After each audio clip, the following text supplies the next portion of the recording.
สบายดีพ่อแม่พี่น้องทุกคนมื้อนี้มาพอกับบ่าวลาเอกเนาะตอนนี้ลาเอกจะพาพี่น้องทุกคนมาเบิ่งวิวบรรยากาศเนาะรีสอร์ทกลางทุ่งนาที่หมู่บ้านกองรอพี่น้องเพื่อนพักแบบนี้น่าพักน่าอยู่บ่พี่น้องมาเบิ่งนำกันเด้อวิวบรรยากาศหลังเฮือนพักเนาะก็สิเห็นผู้สูงพี่น้องแล้วก็วิวทุ่งนาเขียวสดงดงามแบบนี้เลยพี่น้องเอ้ยคักขนาดเนาะลาเอกคิดว่าสุดยอดแห้งเนาะนี่แหละครั้งหนึ่งในชีวิตที่ได้มาเที่ยวเนาะลาเอกจะเก็บรูปภาพตัวนี้ไว้หลายๆเลยทุกคนเพื่ออนาคตข้างหน้าอายุหลายขึ้นเฮาอาจสิบ่ได้เดินทางจังซี่เฮาอาจจะบ่มีแรงเดินทางจังซี่นะพี่น้องเดี๋ยวลาเอกจะเก็บภาพบรรยากาศหลายๆให้ทุกคนเบิ่งนำกันเด้อพี่น้องเด้อคืนละ 300,000 ปลายเนาะโอ้คุ้มค่าขนาดเลยเพราะว่าเฮาเปิดหลังบ้านไปนะก็สิมีบรรยากาศทุ่งนางามๆคือเมื่อกี้นี่เนาะทุกคนเนาะ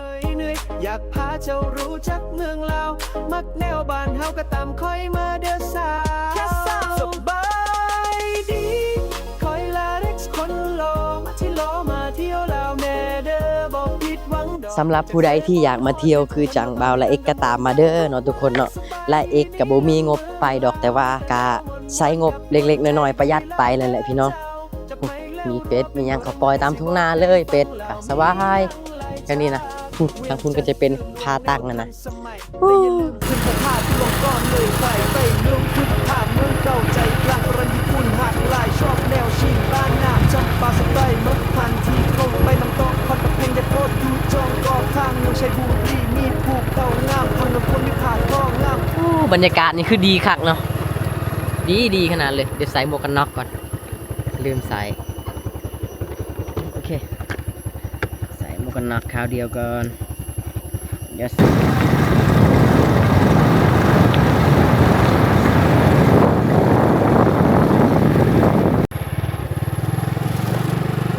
มองนี่เข้าไปมองนี่กับชิมีเป็นร้านขายเนาะร้านขายเครื่อง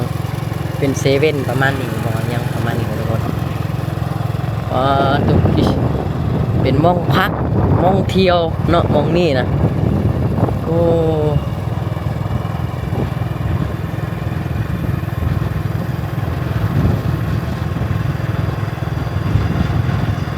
้สอดมานี่แล้วพี่น้องอันนี้เป็นหมู่บ้านกองรอเด้อทุกคนเด้อเบิ่งทงหน้าเบิ่งภูเขานะทุกคนว้าวคักขนาดเลยทุกคนเลยนี่เนาะสุดยอด Amazing เลยโอ้สมพรเนาะพลังหรือว่าต่างประเทศถึงมาเที่ยวเนาะบรรยากาศมันดีแฮงดี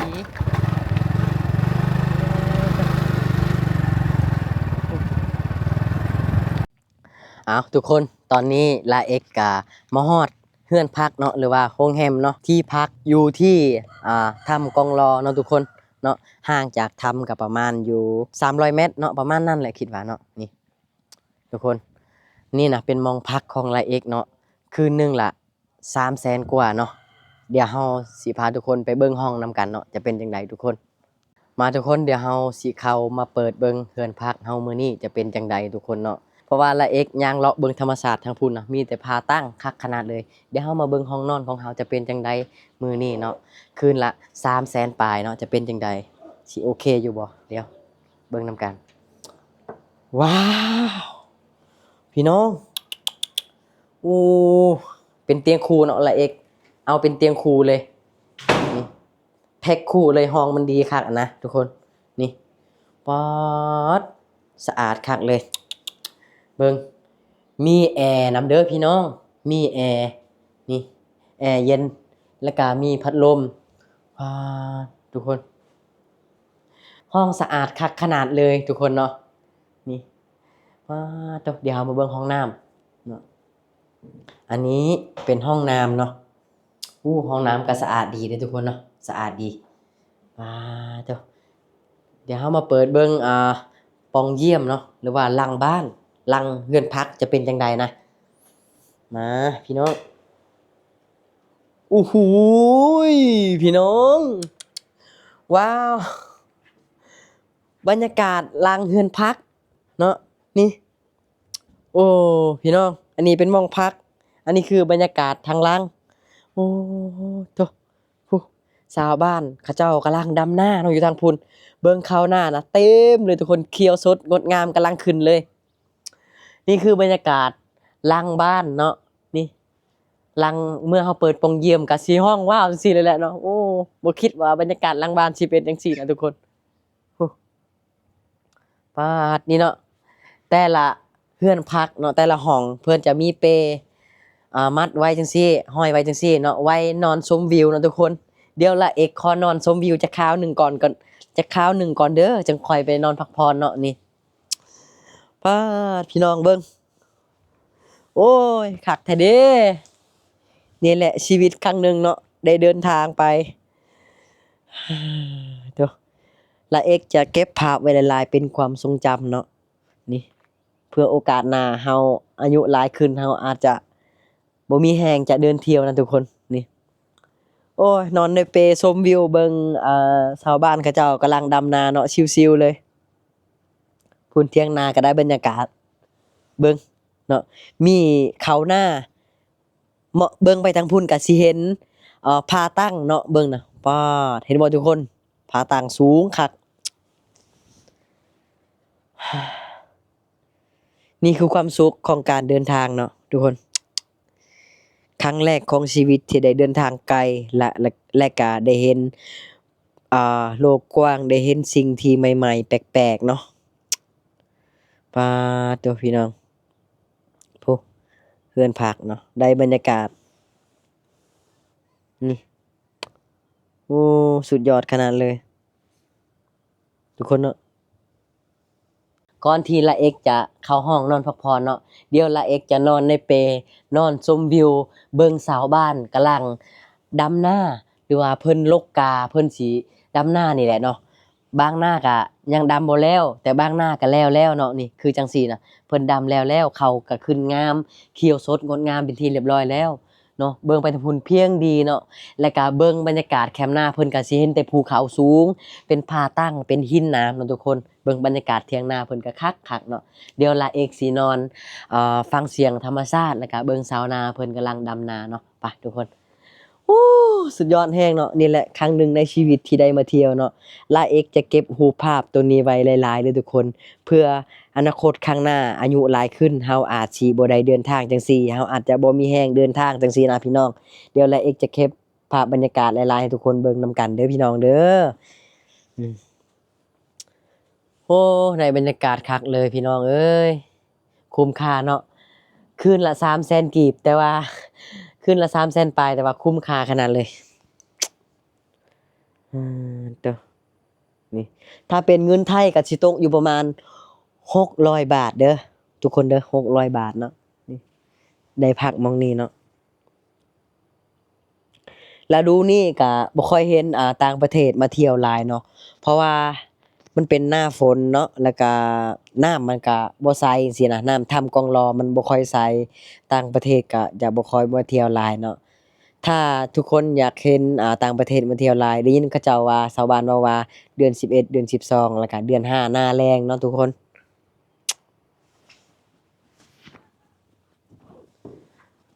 โอ้สุดยอดขนาดเลยพี่น้อง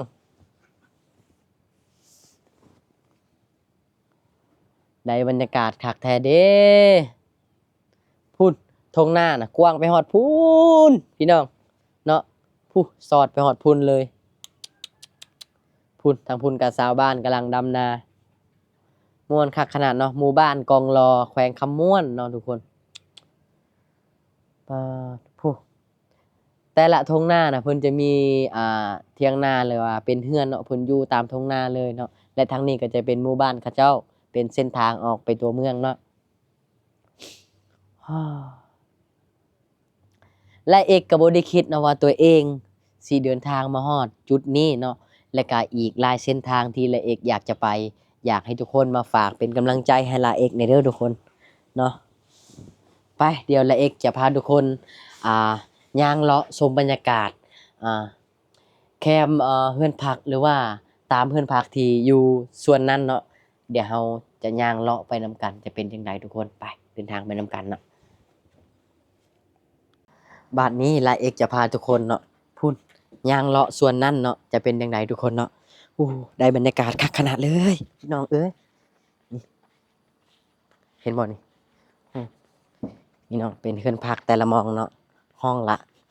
คืนละ300,000ปลายเนาะโอ้คุ้มค่าขนาดเลย เพราะว่าเขาเปิดหลังบ้านไปนะก็สิมีบรรยากาศทุ่งนางามๆคือเมื่อกี้นี่เนาะทุกคนเนาะโอ้เนาะ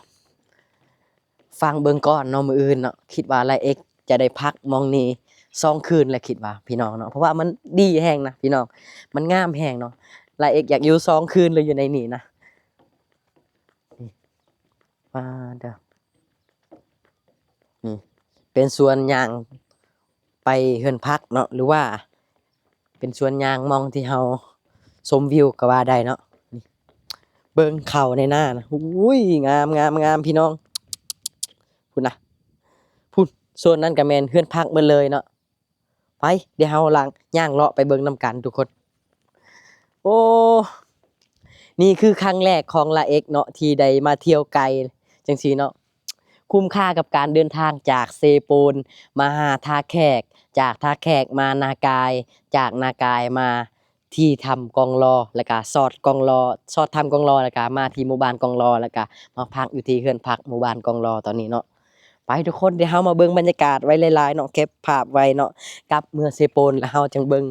ย้อนหลังคลิปเฮาเนาะนี่ สำหรับผู้ใดที่อยากมาเที่ยวคือจังบ่าวและเอ็กก็ตามมาเด้อเนาะทุกคนเนาะและเอ็กก็บ่มีงบไปดอกแต่ว่าก็ใช้งบเล็กๆน้อยๆประหยัดไปนั่นแหละพี่น้องนี่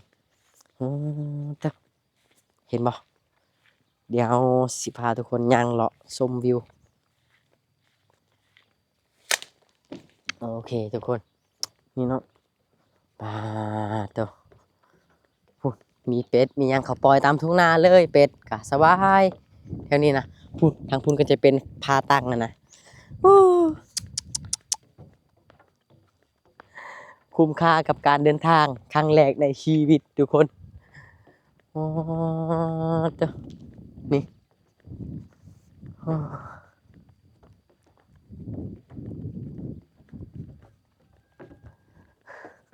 เบิ่งเนาะพุ่นมองทีละลาเอกพักอยู่พุ่นเนาะแต่ว่าลาเอกจะพาทุกคนย่างเลาะเบิ่งบรรยากาศทุกคนฮู้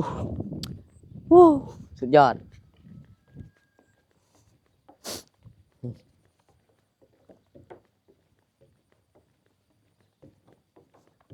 อ่าเจ้าแต่ว่าช่วงนี้นะคนต่างประเทศเงียบหลายเนาะเพราะว่ามันเป็นหน้าฝนแล้วก็เขาเจ้าบ่ค่อยเที่ยวประมาณนี้โอ้โหงามหมดเลยมานี่วิธีเพิ่นเฮ็ดก็คือเพิ่นเฮ็ดเฮือนน่ะเพิ่นจะเอาขี้ดินมาเทใส่แล้วก็ใส่เสาปูนเนาะเฮ็ดเฮือนพักนะเบิ่งทุกคนเด้อนี่เด้อโอ้สุดยอดเลย ถ้าใครมาเห็นแบบนี้ห้องว้าวเลยทุกคนเนาะพี่น้องเห็นในคลิปอาจก็สิบ่ปานใดเนาะคือว่าแหละถ้าเห็นตัวจริงนะจังสิเห็นด้วยเลนส์ตาของตัวเองก็สิได้ห้องว้าวเลยแหละโอ้เพื่อนพักกะอยู่ทางนี้มีอยู่อ่า6ห้องเนาะนี่เนาะมี6 ห้องอยู่นี่เจ้าผู้หมู่บ้านหรือว่าเฮือนเขาเจ้าอยู่ทางพุ่นพุ่นและเอกพักอยู่หมองนั้นเนาะอืมไปทุกคนอ๋อเด้อ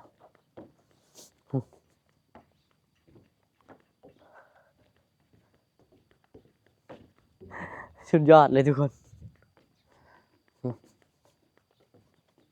โอ้โหว้าตัวนี่พี่น้องผู้มองนี่เป็นฟาร์มเป็ดฟาร์มไก่ของเพิ่นเนาะเพิ่นเลี้ยงโอ้นาเพิ่นนี่ได้บรรยากาศคักทุกคนนี่อ่าดูผู้มาตัวมาเที่ยวรอบนี้นะเห็นบรรยากาศแบบนี้จนบ่อยากกลับเซโปนเลยทุกคนโอ้เนาะเป็นเมืองภูเมืองผาเมืองที่มีธรรมชาติอยู่ในประเทศลาวเนาะเด้อครั้งแรกของเด็กบ้านนอกที่ได้มีโอกาสมาเที่ยวแบบนี้ แล้วก็ลุยเดียวอีกละเอกนะสุดยอดเลยทุกคนโอ้เดี๋ยวมื้ออื่นนะละเอกนะสิหาขับรถจักรเลาะไปทางพุ่นเนาะเลาะชมบรรยากาศไปเรื่อยๆอยู่ทางพุ่นเนาะแล้วก็สิพาทุกคนมาเบิ่งเขาเจ้าดำนาเนาะบางทีลาเอกอาจสิไปดำนาซอยเขาเนาะมื้ออื่นเนาะเพราะว่าลาเอกดำนาบ่เป็นทุกคนเชื่อบ่ว่าเป็นหยังลาเอกจึงดำนาบ่เป็นเนาะ ทางหมู่บ้านละเอกนะทางเซโปนนะบ่ได้มีทุ่งนาเนาะทุกคนเมื่อหมู่บ้านก็สิมีทุ่งนาอยู่ทุ่งเดียวเนาะมีอยู่หลังคาเดียวเนาะเฮือนครอบครัวเดียวที่มีทุ่งนาหมู่บ้านละเอกนะเขาเจ้าเฮ็ดไร่เนาะหลายที่สุดเฮ็ดไร่อยู่เทิงภูจังซี่นะอยู่เทิงภูเขาเนาะทางป่าอยู่เทิงภูเขาแล้วก็ปลูกข้าวจังซี่นะเนาะบ่ได้มีทุ่งนาจังซี่เพราะว่าทุ่งเพียงอยู่หมู่บ้านละเอกมันบ่ได้มีเนาะมีแต่ภู แต่ว่าผู้บ่ได้สูงจังซี่เด้ผู้แบบธรรมดานะที่ว่าเฮาจะเฮ็ดนามันยากเนาะเฮาก็เลยได้เฮ็ดแต่ไร่เนาะทุกคนเนาะทางนี้ผัดมีผู้เนาะแต่ว่ามันก็มีธงเพียงบางบอนเนาะนี่คือจังซี่มันมีธงเพียงเนาะหมู่บ้านเขาเจ้าแต่ว่าอ้อมรอบหรือว่าแคมบ้านของเขาเจ้าน่ะมีผู้สินะพี่น้องเออเนาะ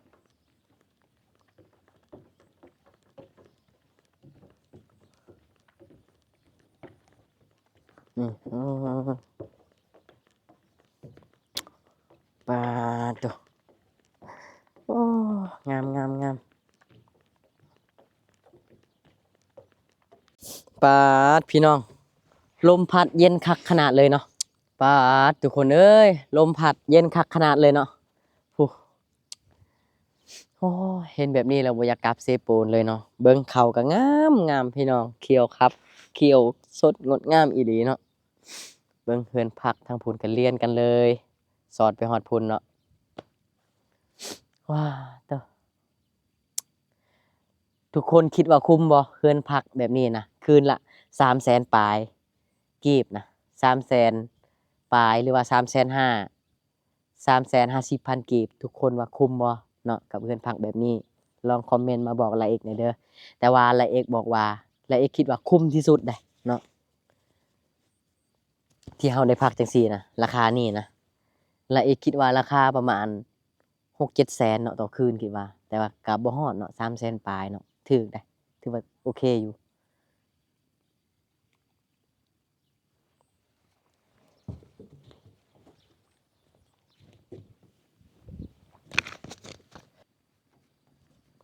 โอ้สุดยอดขนาดเลยทุกคนปาเตอนี่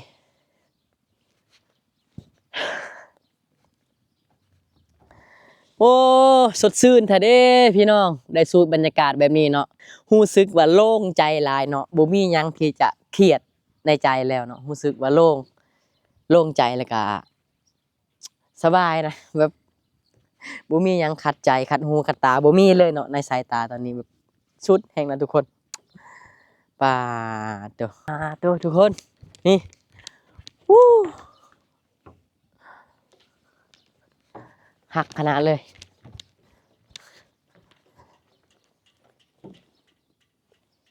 เอาโอเคทุกคนเดี๋ยวเราไปหาเข้าห้องพักแล้วก็อาบน้ำอาบในเราก็จะพักผ่อนเนาะเดี๋ยวมื้ออื่นเราสิเดินทางแล้วก็พาทุกคนไปเที่ยวพร้อมกันอีกเด้อทุกคนเด้อเนาะบางทีหลายอีกก็สิได้พักอยู่หม้องนี้2 คืนเนาะไปเดี๋ยวเราไปหาอาบน้ำนำกันทุกคน